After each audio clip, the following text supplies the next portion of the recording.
Bienvenido, mi estimado telepensante, el programa que usted estaba esperando. No lo pudimos hacer en vivo, pero la promesa que hicimos con Gonzalo, nuestro diputado querido aquí en Esfera Pública, fue que invitaríamos a la abuela Pamela Giles.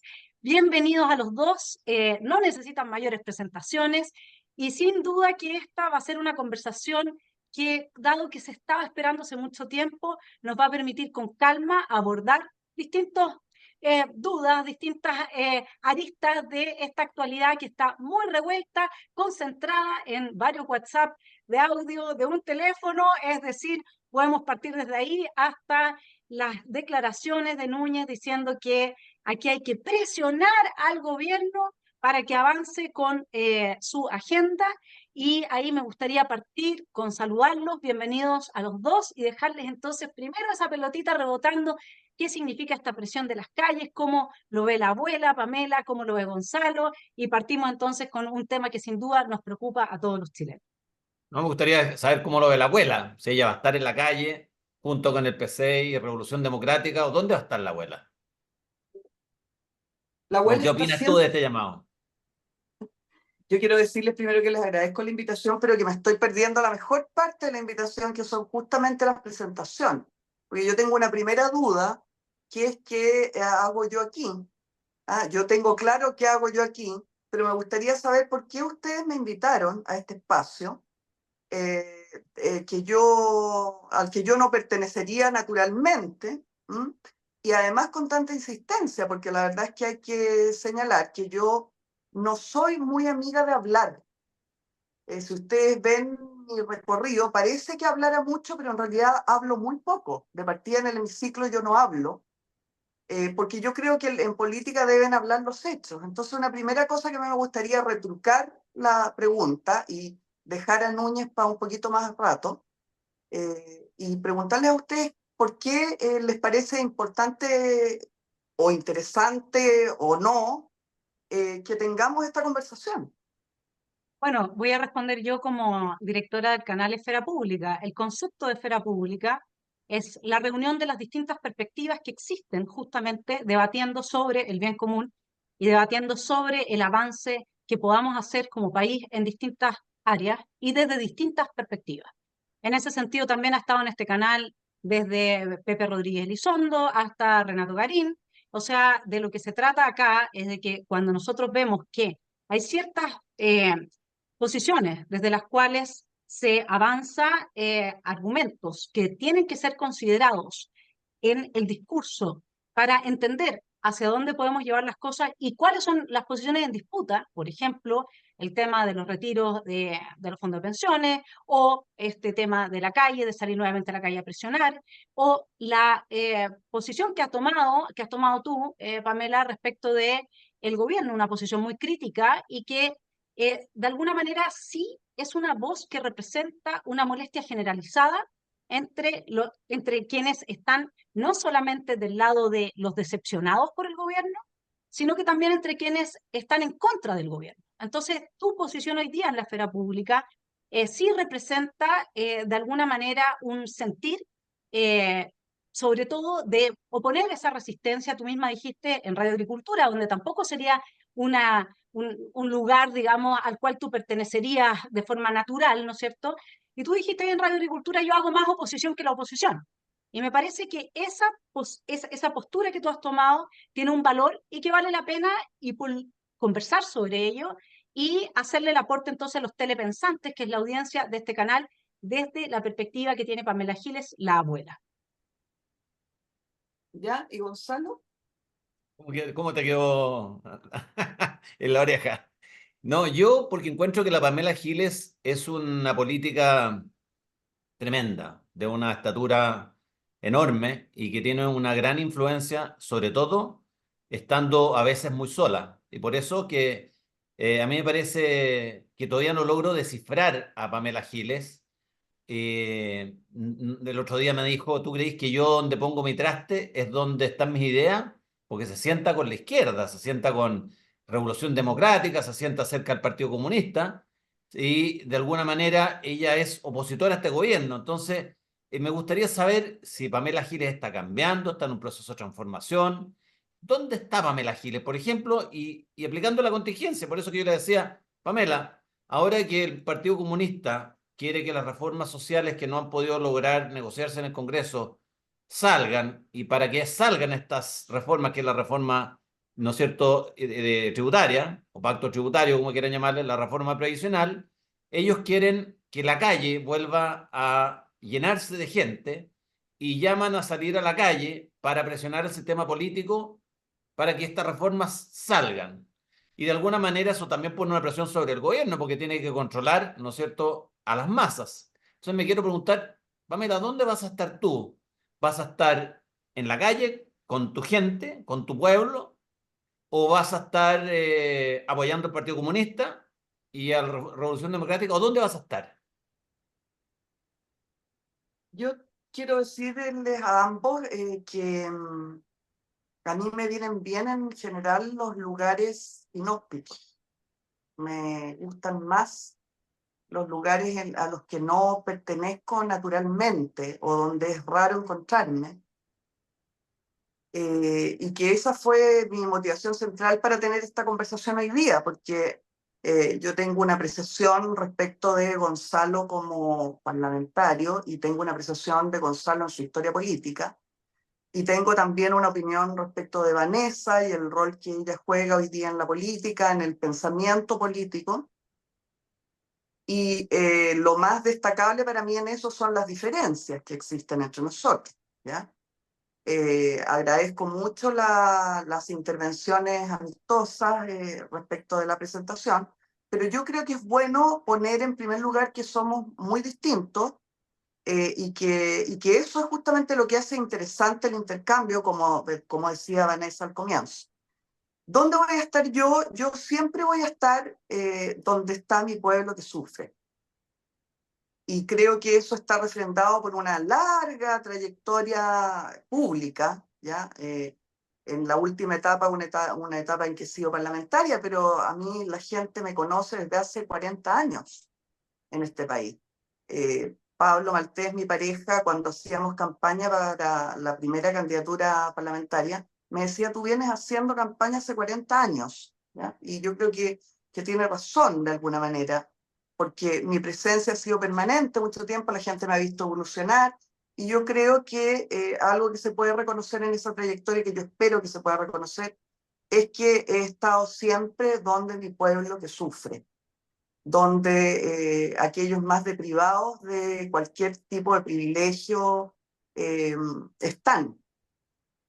Respecto de la cuestión específica de este supuesto llamado a hacer presión ciudadana por las reformas, yo creo que es muy riesgosa la jugada, porque podría ocurrir que la gente se levanta justamente para decir lo que piensa, y lo que piensa no necesariamente es lo que el senador Núñez espera o lo que el gobierno espera.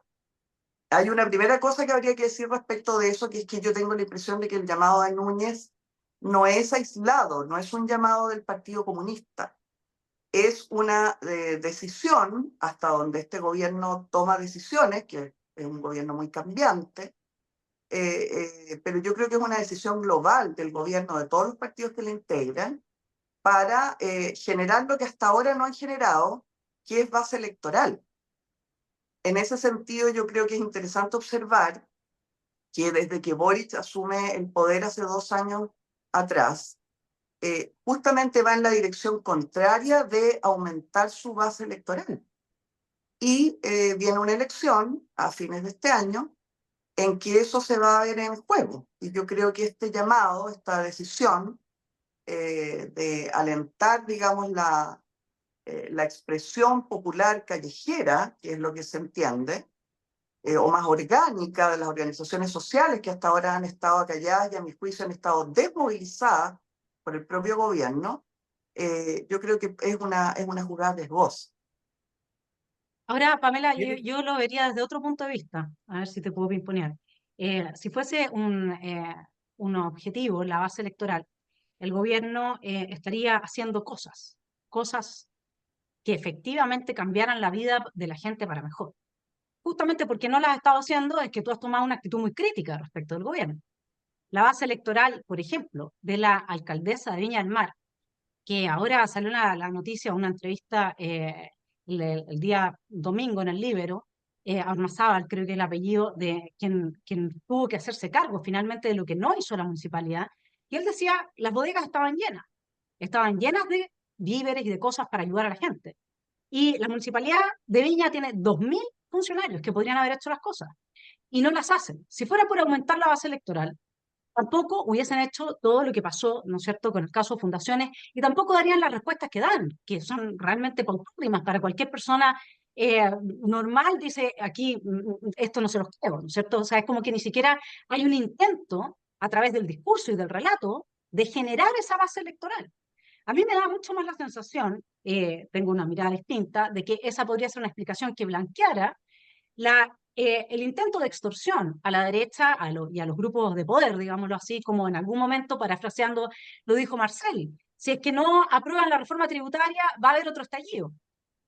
La activación del trauma del estallido en la derecha, que estuvo dispuesta a entregarlo todo, y hasta el día de hoy todavía tirita cuando le dicen vamos a movilizar la calle, me parece que es un marco hermenéutico más apropiado para explicar el llamado de Núñez y esta impronta que ahora tendría cierto sector del gobierno de movilizar la calle, porque la calle movilizada hace que la derecha corra y lo entregue todo, eso lo sabemos, ¿no es cierto? Bueno, hasta ahora nos lo están entregando todo en el último espacio que se produce después del segundo plebiscito. Yo creo más bien que la derecha está ganando terreno. Hay varias cosas que comentar respecto de lo que señala Vanessa. En primer lugar, yo nunca me pasé a la oposición o pasé a estar en la oposición. Yo la verdad es que fui oposición desde antes de que el gobierno asumiera. En ese sentido fui, si tú quieres, la primera oposición o formé parte de la primera oposición. Vino un largo periodo de un año por lo menos en que yo te diría que la oposición al gobierno no existía o estuvo muy desarticulada, tenía expresiones muy incipientes, y en que yo era oposición porque conozco a los personajes y conozco lo fundamental, que es que aquí detrás del gobierno, delante del gobierno, en el gobierno, no hay un proyecto político.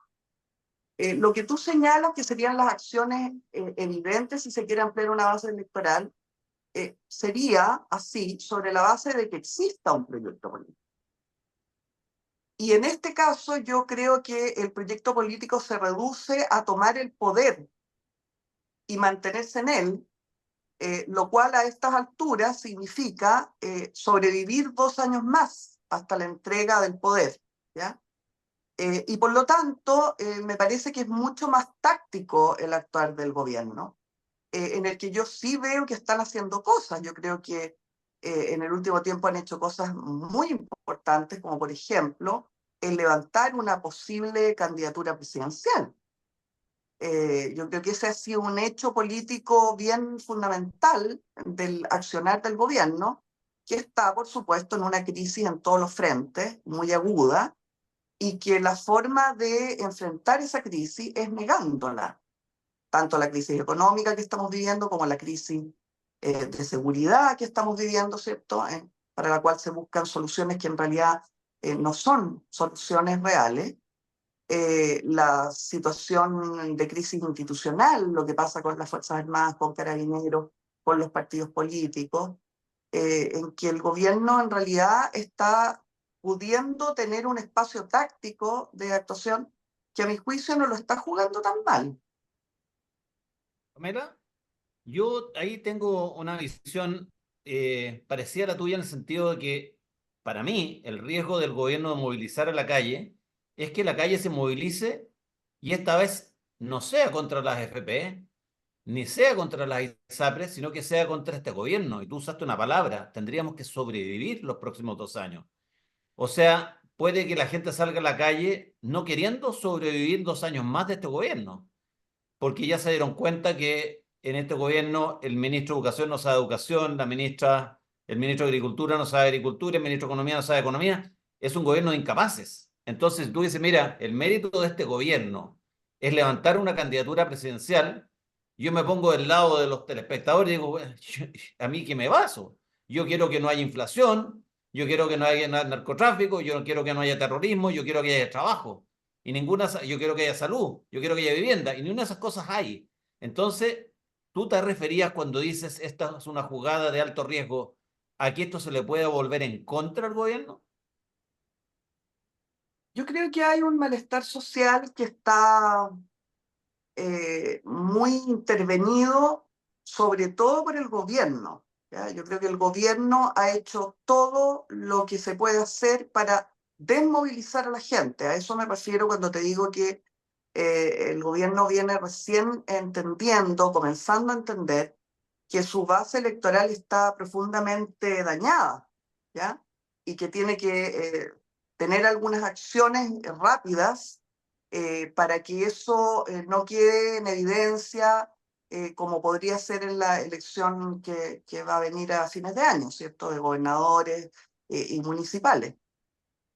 Y claro, el riesgo justamente es que ese descontento social larvado, yo creo que uno puede tener la intuición de que no solo no se terminó, se terminó en su expresión pública probablemente, producto, entre otras cosas, de los esfuerzos del gobierno por desmovilizar, pero es un descontento que ha ido creciendo por las situaciones que tú indicas, ¿cierto? De profunda crisis.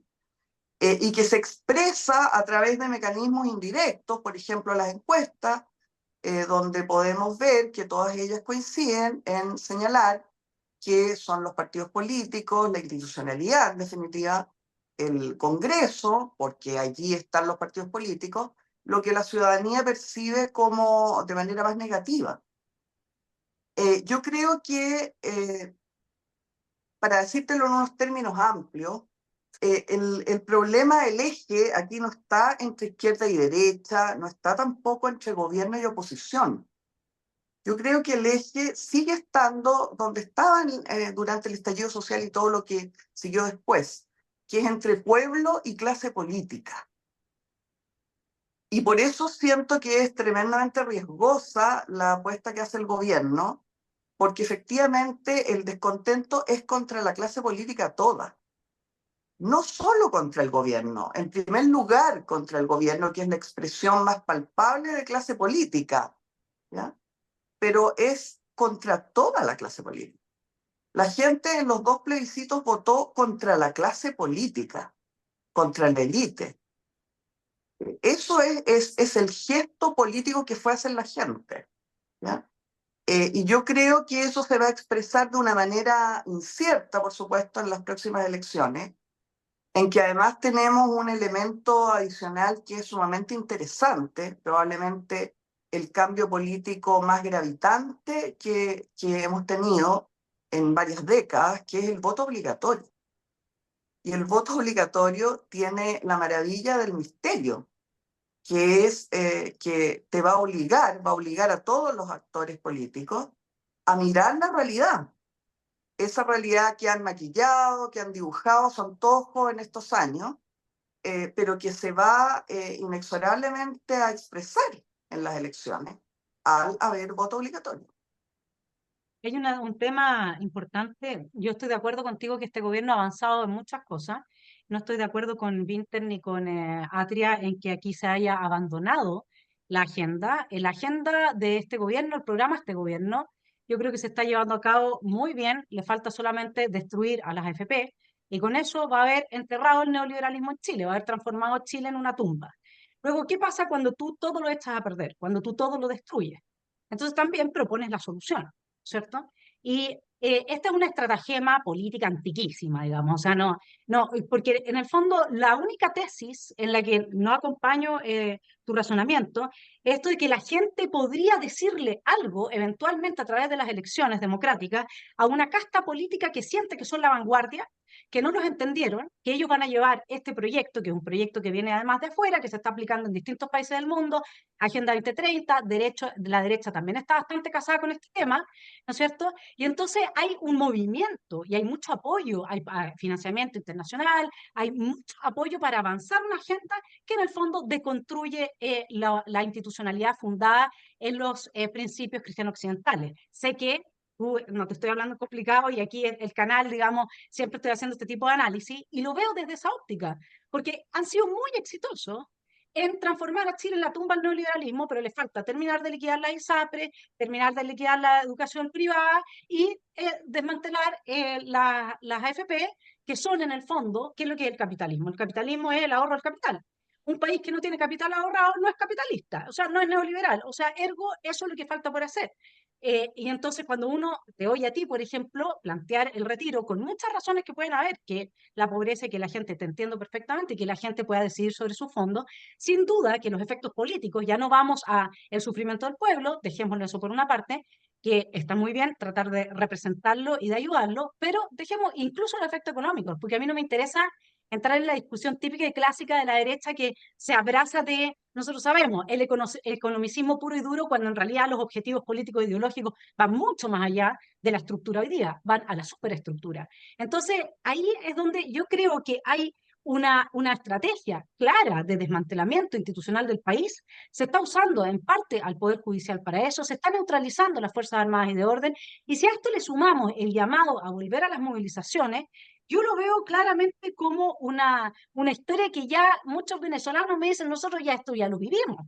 Entonces uno, salvando las diferencias que puedan existir y teniendo claro que tú tienes razón, este es un tema contra la casta política, contra la élite, yo en eso estoy completamente de acuerdo contigo, y no tenía nada que ver con un proyecto de nueva constitución, incluso podríamos decir que se aprobó porque existía la posibilidad de castigar esa casta, si es que tú quieres, ¿no? Pero sigue estando ahí ese malestar, no cabe la menor duda, pero a mí me parece que es un poco más complejo decir que este gobierno está fracasado, como lo suele decir la derecha, cuando uno ve que en la promesa de campaña de Gabriel Boric, hacer de Chile una tumba del neoliberalismo, le faltan 3 patas que ya están medio cortados para que caiga la mesa completa. Yo estoy en completo desacuerdo con lo que plantea. Yo creo que, insisto, yo creo que el proyecto de Boric, del gobierno de Boric, era simplemente llegar al poder y mantenerse ahí. El proyecto más de fondo era y es pasar a pertenecer a la casta política, cuestión lograda. Efectivamente, ahora tenemos una nueva generación de clase política con los mismos privilegios que tenía la anterior, con las mismas malas prácticas que tenía la anterior, la que criticábamos cuando yo formaba parte del Frente Amplio durante largo tiempo. Yo sigo impugnando a la clase política, pero a mí me parece que desde el gobierno no hay ningún tipo de impugnación. Me parece claramente que este país hoy día es más neoliberal y que Boric va a entregar necesariamente un país más neoliberal que antes de asumir. No veo por ninguna parte un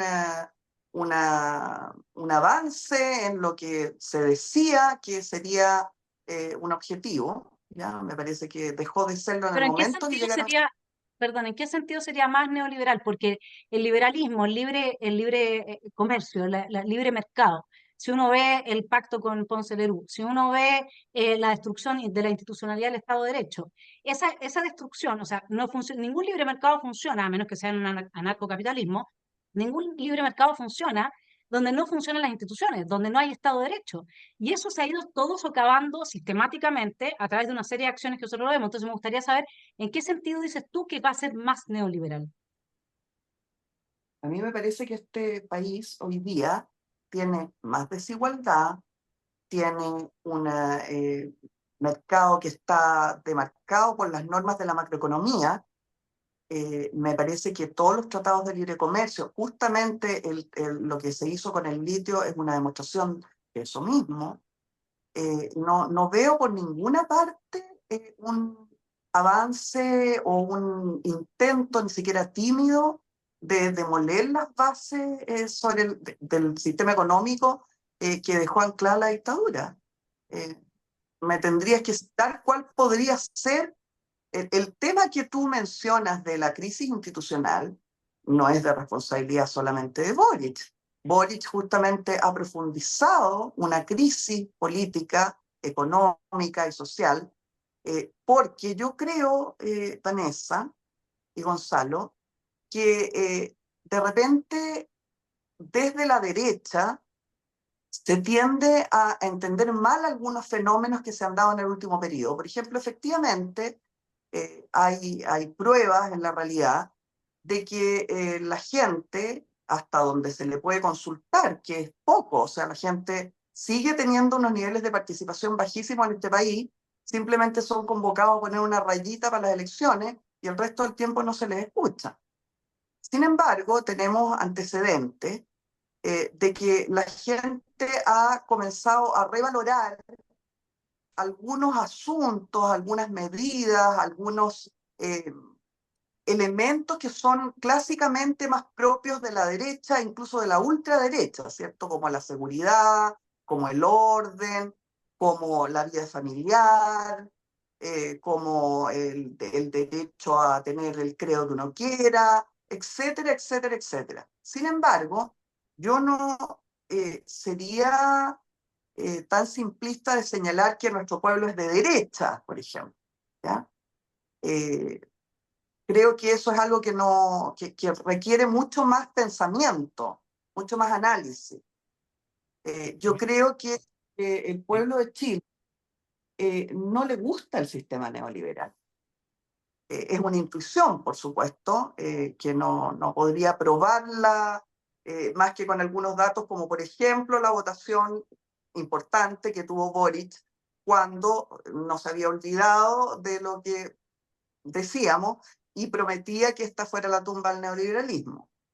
Yo tengo la impresión pero yo creo que hay fuerzas contrapuestas aquí, porque la gente hoy día está mucho más consciente que los impuestos, esta proclama de la izquierda de subirle impuestos, le pega más a la gente más humilde y más pobre que a los empresarios. Yo creo que ahí hay un cambio de paradigma donde ahora no significa que más impuestos es hacerle daño a los empresarios, sino que ha empezado la gente a darse cuenta que más impuestos les pega directamente a los bolsillos a ellos. Y si los pega a través del IVA, el que no puede ahorrar y consume todo lo que logra ganar en un mes, le entrega al Estado 2,1 meses de sus ingresos, aunque sean pocos. Los que produzcan esos ingresos, 2,1 va a través del IVA al Estado, porque el 19% de un año es 2,1 mes. Y yo creo que la gente ya está percibiendo que esta cantinela de subir los impuestos permanentemente para generar un Estado elefantiásico le perjudica. En ese sentido, yo creo que había un avance del neoliberalismo, de la idea de decir un Estado grande es un Estado corrupto, un Estado de amiguismo y un Estado que se engulle los recursos no solo de los ricos, sino que de todos los chilenos. Segundo, creo que la gente se dio cuenta que prefiere más orden y más Estado de Derecho que menos Estado de Derecho. Y también sería un avance, pero no porque las ideas de derecha se hayan vendido de esa manera, sino que porque la fuerza de los hechos está demostrando que las ideas de la derecha funcionan y las ideas de la izquierda no funcionan. Y tercero, creo que las personas se han dado cuenta, tú fuiste una gran artífice de una política pública para mí de las más malas, te lo digo sinceramente, que han habido en la historia, que son los retiros, se ha dado cuenta que después de los retiros vino el hambre, después de los retiros vino la inflación, vino el dolor. Y ahora van por el séptimo retiro. Yo no te he escuchado, no te he visto con la banda del séptimo retiro, pero van por el séptimo. Y me gustaría preguntarte si tú te la vas a jugar por ese séptimo retiro y por qué, o vas a medir la temperatura ambiente en que la gente se está dando cuenta que un retiro adicional genera inflación para todo el mundo. Son algunos los que retiran, cada vez menos, pero son todos los que son azotados por el impuesto de inflación. Entonces me gustaría saber, ¿qué opinas de eso? opino varias cosas. Primero, yo sostengo que los retiros son, podríamos llamarlo una política pública, aunque no es una política pública, evidentemente, porque no fue hecha desde el Estado, entre otras cosas. Yo creo que es una de las políticas más exitosas, más importantes y que ha calado más profundamente en nuestro pueblo y en nuestro país. Creo que es una política que le demostró a la gente que la plata era de ellos. Cuestión que no sabía la gente antes de los retiros. Antes pensaban que eran de la AFP, ahora saben que es de ellos. Eso es un avance. Exacto. Ellos supieron que eso que pregona la derecha que es que la propiedad privada es sagrada, ¿ya? En el caso de ellos se dio, de la totalidad de la masa ciudadana, se dio un paso enorme, que es que la gente entendiera que sus ahorros previsionales son de su propiedad privada y que por lo tanto son ellos, cada uno de ellos individualmente, los que deben decidir respecto a esos fondos. A mí me parece que eso es sumamente gravitante para el futuro, o sea, que tiene una proyección enorme y que cambió la perspectiva de los ciudadanos, en primer lugar. En segundo lugar, te tengo que recordar, Gonzalo, que los retiros fueron propiciados, por supuesto, por mí. No niego esa acción ni la negaré nunca, al contrario, me hace sentir sumamente orgullosa. Yo estoy convencida y ando por las calles recibiendo hasta ahora toda suerte de mensajes de gente que considera que los retiros les salvaron la vida. Y cuando no les salvaron la vida, les permitieron hacer un pequeño emprendimiento que les ha permitido subsistir hasta ahora en una crisis económica profunda, o pudieron instalar una casita en un lugar, o pudieron ponerse dientes, o etcétera, etcétera, etcétera. O pudieron operarse, o pudieron hacerle un tratamiento a sus hijos. En fin, voy por la vida recibiendo de vuelta lo que la gente me dice que hicieron con esos dineros que les pertenecen, en la oportunidad que tuvieron de poder usar el derecho sobre su propiedad privada. Te tengo que recordar que para esos retiros concurrieron parlamentarios de todos los sectores. Probablemente la unidad más amplia y más transversal que se ha dado en el Congreso en su historia. Fueron solamente 11 parlamentarios los que no votaron a favor de los retiros de todos los sectores políticos. Y yo, a diferencia de muchos de ellos, también hay que recordar que el segundo retiro en realidad es de responsabilidad de Sebastián Piñera, porque Sebastián Piñera, al no poder oponerse a la fuerza ciudadana que exigía el segundo retiro, lo que hizo fue duplicar la propuesta que yo había hecho, sentarse en su ministro de Hacienda, que era Briones en ese minuto, que había asegurado a voz en cuello que no habría un segundo retiro, y ese fue un retiro propiciado por el gobierno de Piñera, de intervención del gobierno de Piñera. Entonces, a mí me sigue pareciendo que las razones que habilitaban los 3 retiros anteriores están completamente vigentes. Y la fundamental de ellas es el derecho que tienen las personas sobre su propiedad privada. Incluso los capitalistas más extremos tendrán que reconocer que no se puede hacer una trampa tan vil como repartir solamente las pérdidas y no repartir las ganancias en un sistema, en cualquier sistema financiero, ¿ya? Eso es lo que estás diciendo, eso es incorrecto, pero yo creo que no vale la pena meterse en eso técnico, eh, pero porque no estoy de acuerdo, En porque general los estudios dicen que 2/3 de lo que tenía cada persona en su, digamos, en su bolsita para cuando fuera viejo, venía de las ganancias hechas por las AFP en el sistema financiero. Ahora, hay una serie de cambios que se le fueron haciendo, ¿no es cierto?, al sistema AFP, y eso sí sería muy técnico, pero el efecto boomerang, Pamela, porque, claro, esto es, hay historias de la sabiduría oriental donde todo va cambiando según van cambiando las circunstancias. Entonces tú te encuentras hoy día con gente que te lo agradece y mañana hablo en 20, 30 años más, te puedes encontrar con esos viejos que vienen y te dicen, oye, en esa época me gasté la plata en un par de asados, invité a todos, despilfarré por la ventana y gracias a ti hoy día no tengo pensión, ¿te das cuenta? O sea, estas cosas como igual que el boomerang que fue que en definitiva el retiro permitió la legitimación de las AFP, comillas, porque la gente se dio cuenta que lo que había dicho toda la vida la extrema izquierda, que era, no, la plata la tienen las AFP y ellos se la ganan todo y todo, no era tal porque efectivamente la plata estaba ahí. Ahora, el asunto más fundamental acá que a mí me gustaría que me explicaras es respecto a qué está pasando, si es que te animas a dar así como una visión, en tu propio sector, porque el discurso que tú tienes, claro, como yo estoy de acuerdo contigo, que hay un tema de casta política versus ciudadanía. A mí me gusta más ser ciudadano que ser parte del colectivo pueblo, pero nos entendemos. Y entonces en ese contexto, en esa clave, esa es la misma clave que llevó al triunfo de Milei, ¿no es cierto? Es decir, y de alguna forma tú te sientes bastante cómoda con ese uno podría decir, esa tensión o trabajando dentro de esa tensión, en lo que yo te he visto en tus intervenciones y todo. Pero luego cuando uno ve el sector, Frente Amplio, el gobierno, la relación con el Partido Comunista, y vuelvo al tema del llamado a la calle, la extorsión, que para mí eso significa para los sectores que hoy día están haciendo algo de oposición, fuera de la Pamela Giles, algo de oposición, para mí hay una posibilidad de que se esté pensando en que dentro del mismo gobierno ya no quieren estos otros 2 años que siga gobernando el señor Boric.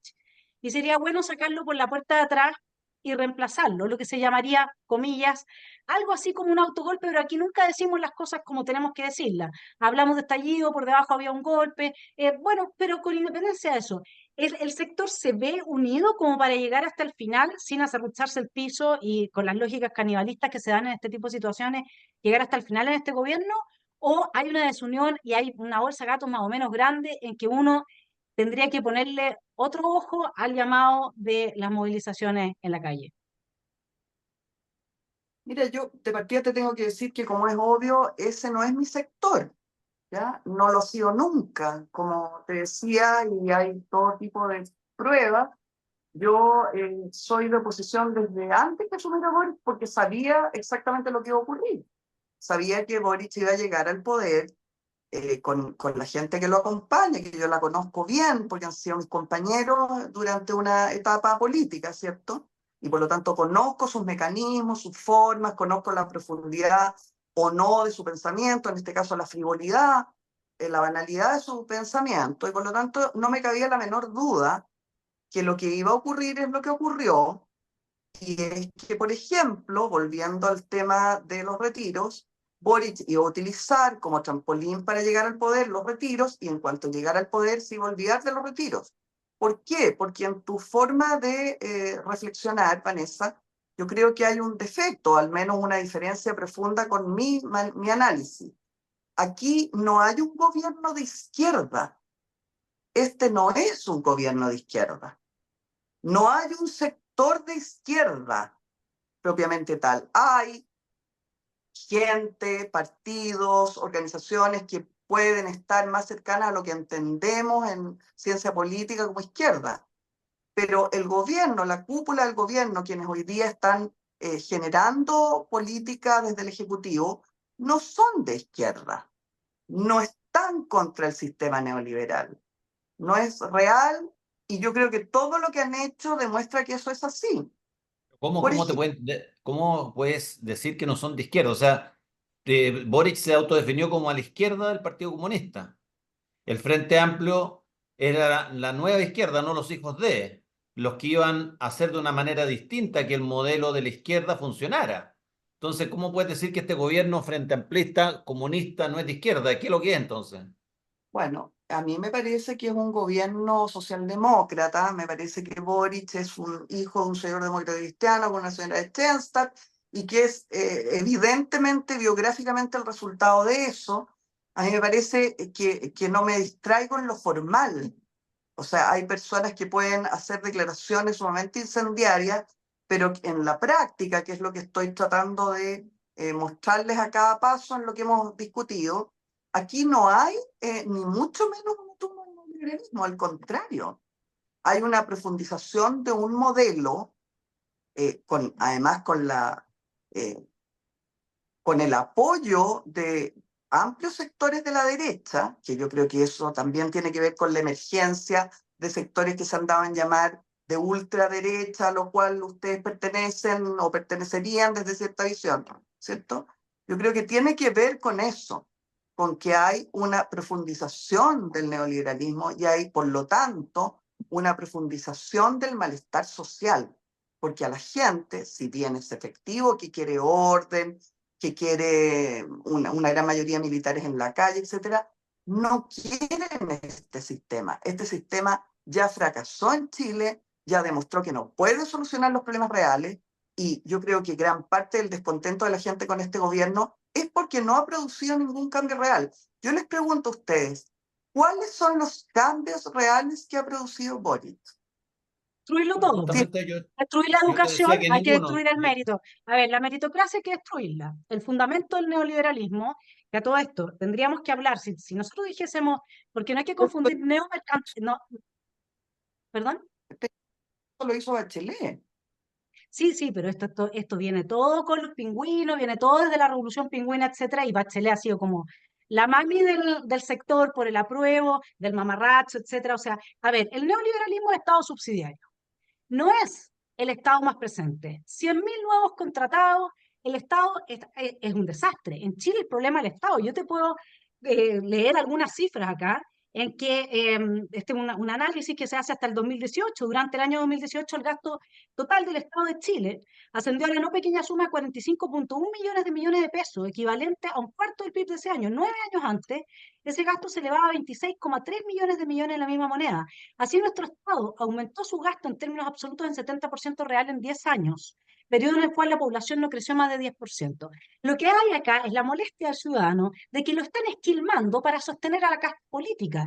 Y ese es el problema que tiene con la casta política. Es decir, que en lugar de haber, comillas, una reducción neoliberal del Estado maldito a través de la subsidiariedad, lo que ha habido ha sido un crecimiento exponencial del Estado en términos de la expoliación de los recursos de los ciudadanos para sostener a la casta política. Y esa es la molestia, porque esa casta, si hiciera su pega, si no hubieran las colas que tenemos en salud, si no hubieran los problemas de previsión que tenemos, si no hubieran los problemas económicos que tenemos, entonces, bueno, si uno paga impuestos a gente que hace bien la pega, ok, ¿no es cierto?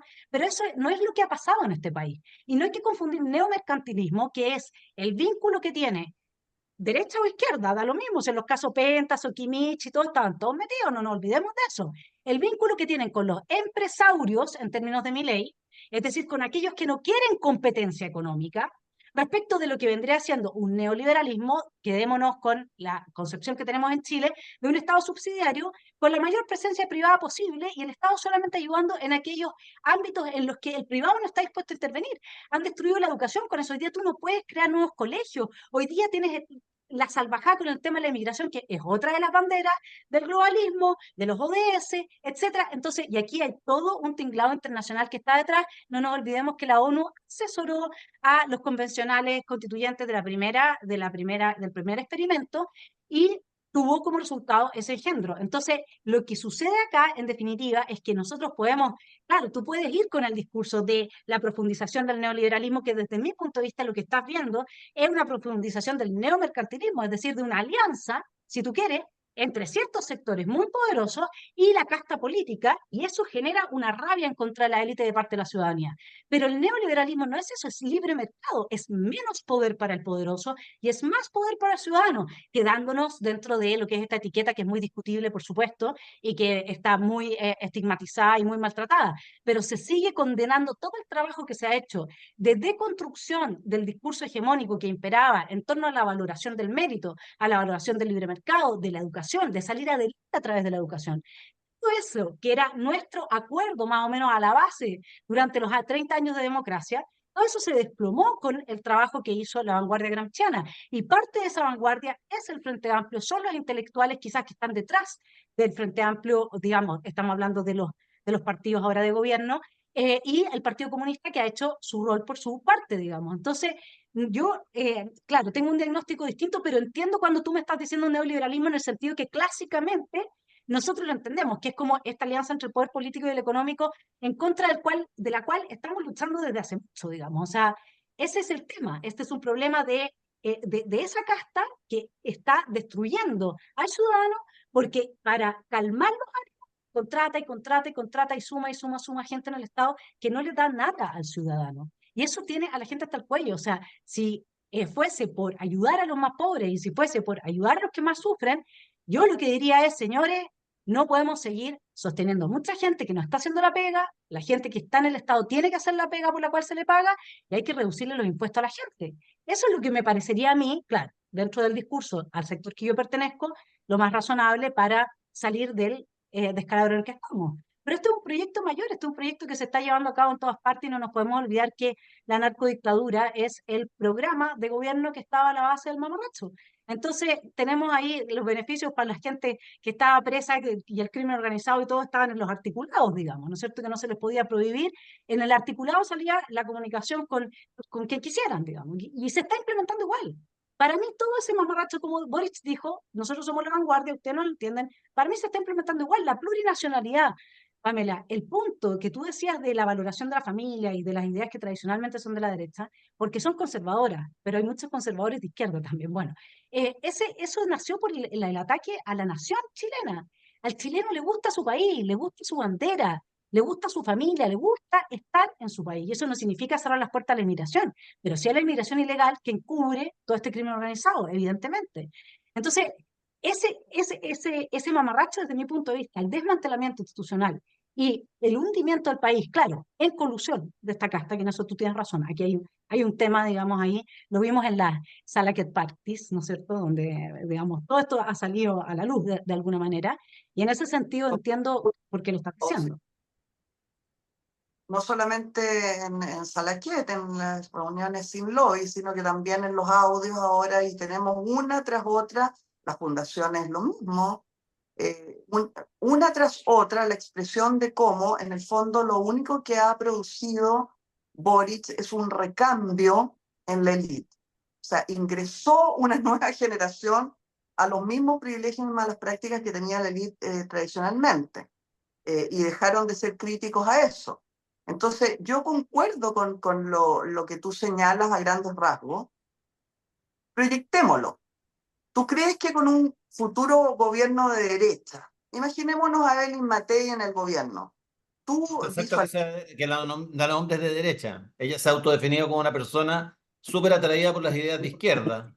Ella es como un camaleón, es un Lavín, es un nuevo Lavín que se va a vestir con la ropa que necesite para tratar de atraer votos de todos los sectores. Entonces, yo no me siento representado siendo de derecha y no de ultraderecha, porque de ultra lo único que tenemos es tratar de decir que somos de derecha cuando todo el resto se acomplejó y se autodefine de centro derecha, pero en realidad lo que son socialdemócratas. Y bueno, Y además, perdona, concordemos. son globalistas, o sea, toda la agenda progresista, globalista, wokismo, etcétera, se lleva, y deconstruccionista se lleva a cabo, digamos, y eso, en eso Evelyn no tiene problema, digamos, no tiene problema con comulgar con todo eso, del mismo modo la ESI y todas estas cosas, el activismo que se hace desde el Estado imponiendo la ideología de género, etcétera, no tienen problema con eso. El discurso de derecha hoy día es ponerle freno a eso y decir, no, pues, el Estado debiera de ser laico, es decir, ni imponer una ideología ni una verdad, ni una religión, etcétera. Ese sería el liberalismo, no la derecha quizás Pamela, más como nos queda poco, reconservadora. Vane, estoy súper de Quería acuerdo. Como nos queda poco tiempo, te quiero hacer una pregunta. La mesa del Senado se rompió y quedó la derecha, pseudo derecha, como presidente de la Cámara. No quedó, pongámosle que no quedó la izquierda, pero no es que haya quedado la derecha, quedó la socialdemocracia de alguna forma así, representada hoy día por Renovación Nacional, ¿no es cierto? Y Chalpen y compañía. Pero ahora viene la Cámara. Y en la Cámara los comunistas quieren que se les cumpla un acuerdo, que es que ellos deben, por primera vez en la historia del Partido Comunista, presidir la Cámara de Diputados. ¿Tú en qué lado vas a estar? ¿Vas a votar por un comunista como Carol Cariola, por ejemplo, si fuera la candidata? ¿O vas a votar por esto que tú llamas derecha? Antes de eso quisiera hacer una pequeña Pero reflexión no te me respecto. escapes, contéstame una. Po. Me voy a contestar totalmente, si quieres te Ya, contesto eso para que estés tranquilo, pero a mí me ya. parece importante proyectar lo que hablábamos. La pregunta de fondo es a Evelyn Matei, que podemos coincidir en lo que ustedes quieran de las ropajes que se ponga o no se ponga. La verdad es que tendremos que coincidir también en que hasta aquí le ha ido bien con los ropajes que se pone, ¿ya? Y a Kast con los ropajes que se pone le ha ido mal hasta aquí, haciendo un corte transversal a hoy, ¿ya? Mi pregunta es si asume cualquiera de ellos dos, ¿ustedes proyectan que el Estado se va a reducir? No, no, yo te lo contesto claramente. No creo en nada de lo que diga Kast, porque Kast cuando fue candidato nos prometió todo lo contrario a lo que nos prometió con su constitución. Es decir, él quería menos impuestos y después nos quiso que aprobara una constitución que traía más Estado y por lo tanto más impuestos. Él nos prometió, eh, mira, son tantas cosas las que nos menos impuestos y este traía más impuestos. Él nos prometió libertad de conciencia y este traía menos libertad de conciencia. Él estaba incluso a favor ahora de darle derechos colectivos a los pueblos originarios, cosa que no lo hizo en la campaña. Entonces, no le creo a Kast nada. Creo que la Evelyn es mucho más hábil que Kast en el asunto del maquillaje y del ropaje. Y creo que es más preparada económicamente y académicamente que él para gobernar. O sea, ninguno de los dos me deja contento porque no sería jamás ninguno de los dos mi candidato. Me desolucioné de ambos. En ese Claro, pero sentido, casi prefiero ser oposición, porque cuando uno es oposición realmente lucha por las ideas en que cree. Pero si vamos a hacer gobierno para gobernar con las ideas de la izquierda, prefiero que ninguno de los dos llegue a ser presidente en ese caso. Ahora contéstame tú la pregunta. bueno, Hay una elección en la mesa donde los comunistas quieren ser por primera vez presidente de la Cámara de Diputados. ¿Los vas a apoyar? Gonzalo, te lo voy a responder, pero ese es el problema de fondo en la reflexión que plantea Vanessa. Yo creo que aquí lo que tenemos es una casta política desesperada que se da cuenta que están en un camino de bajada, o sea que aquí hay una crisis institucional que puede conducir, a mi gusto con toda seguridad, a que esta clase política completa, Boris, Matei, Kast, etcétera, etcétera, sean desplazados probablemente por un liderazgo que hoy día Gonzalo. parecería absurdo señalarlo, pero que como ha ocurrido en otras partes de América Latina y del mundo, yo creo que la desesperación de la clase política toda, completa, es cómo se ponen de acuerdo para seguir maniobrando dentro de los, elementos institucionales y herramientas institucionales que les van quedando, que se están desarmando. Voy a tu pregunta. Yo formo parte de ese acuerdo que se pregona, ¿cierto? Del cual además el secretario general de la Cámara es quien lo verifica, ¿ya? Esto es un documento oficial que tiene como ministro de ser el secretario general de la Cámara. No es un acuerdo entre particulares al que se puedan dar distintas versiones. Y ese acuerdo al que yo pertenezco y que he cumplido rigurosamente, significa que vamos a votar por un presidente del PDG. Eso está claramente instituido en ese acuerdo con su ministro de fe de por medio, ¿ya? Entonces, ¿Cómo? Si el Partido Comunista reclama, pero Pamela, si el Partido Comunista reclama que no se le cumplió y que ahora hay que cumplirle. Entonces mi pregunta es, ¿tú apoyarías a un comunista en estas condiciones? y al No al tanto, PDG.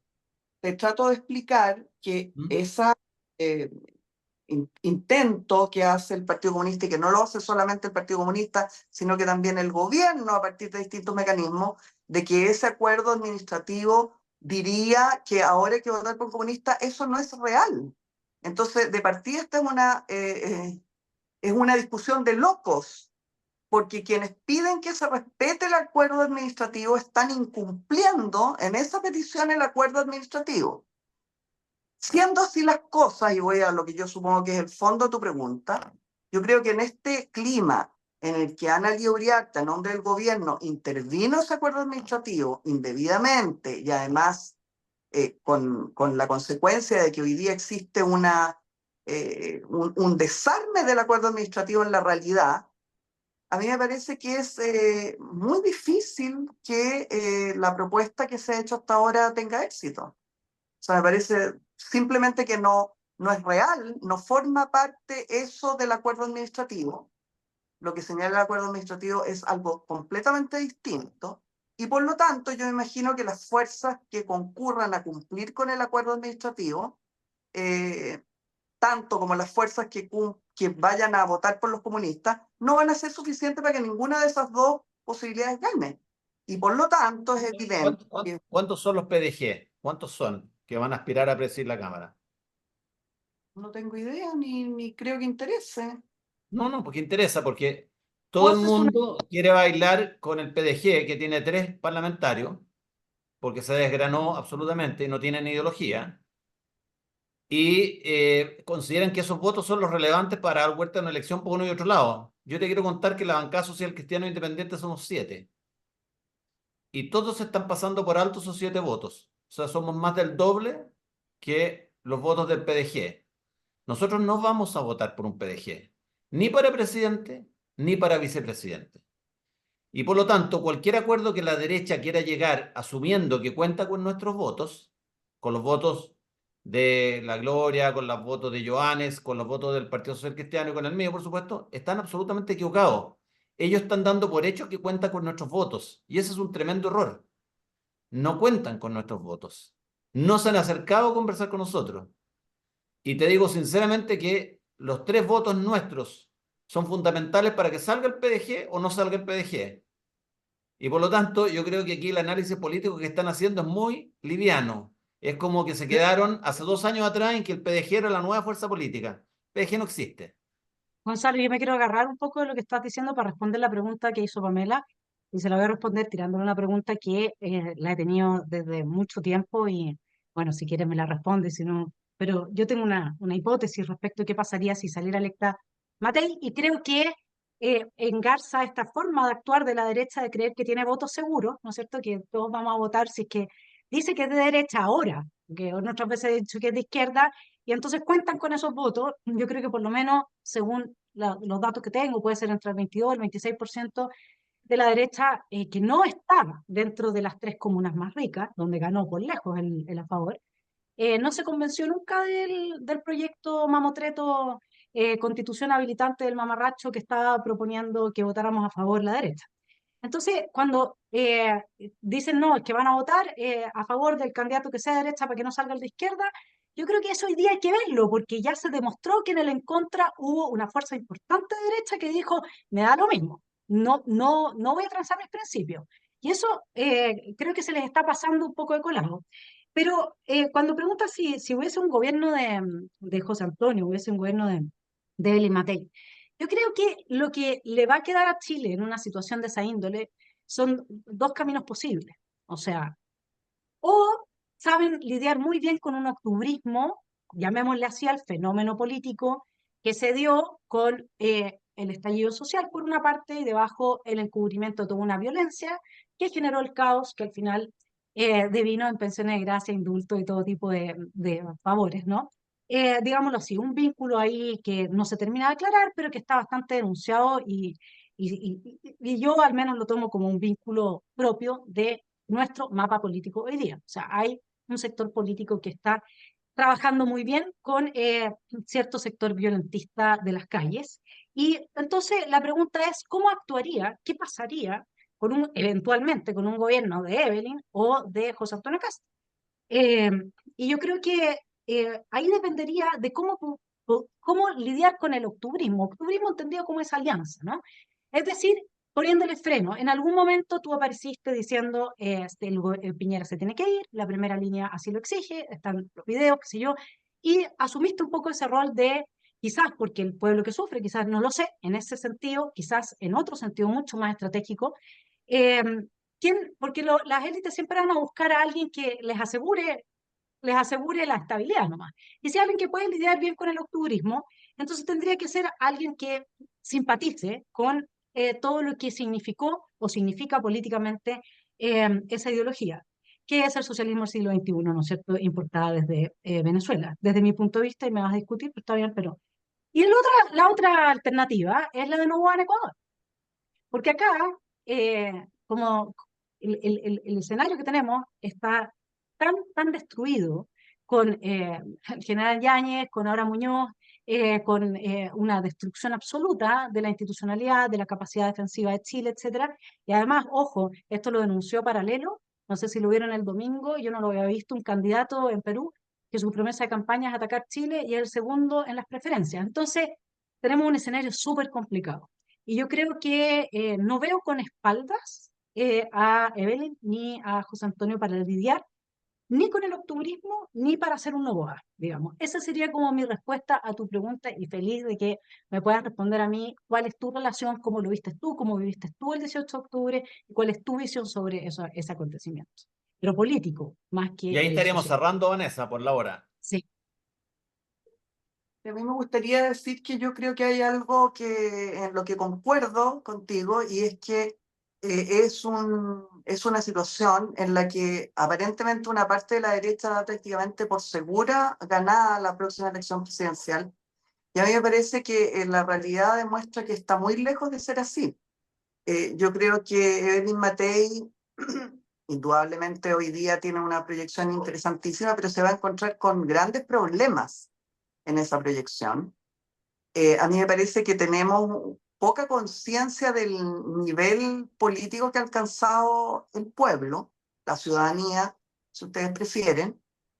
Yo creo que la ciudadanía ha dado clases, ha dado cátedra de cómo actuar en una situación compleja en que lo central es que la clase política se pone de acuerdo para conservar sus privilegios y seguir esquilmando a la gente y conservando sus privilegios, que creo que es la etapa en que estamos. Yo creo que existe una posibilidad muy alta y muy importante de que el próximo gobierno no sea de derecha, lo que entendemos por derecha. A mí me parece que hay que ponerle mucho ojo a este hecho político que yo les enunciaba en la primera parte de esta conversación, que es la presencia de un candidato posible, que es ¿Quién sería ese Bodanovich. candidato, Pamela? Bodanovich. Bodanovich, ¿Ah? que es, entiendo yo, Bodanovich es eh, una, un personaje que no le parece tan mal a una parte de la derecha. No, Acuérdense, pero lo bueno. han recordado permanentemente, pero es bueno volver a recordarlo, que quien entregó la constitución del 80, la constitución de Pinochet, fue la derecha, o una parte de la derecha, ¿cierto? Fue Piñera, concretamente, el Así gobierno es. Así de es. Piñera, esa constitución. Entonces, a mí me parece que probablemente un candidato como Bodanovich sea visto con buenos ojos por varios sectores de la derecha.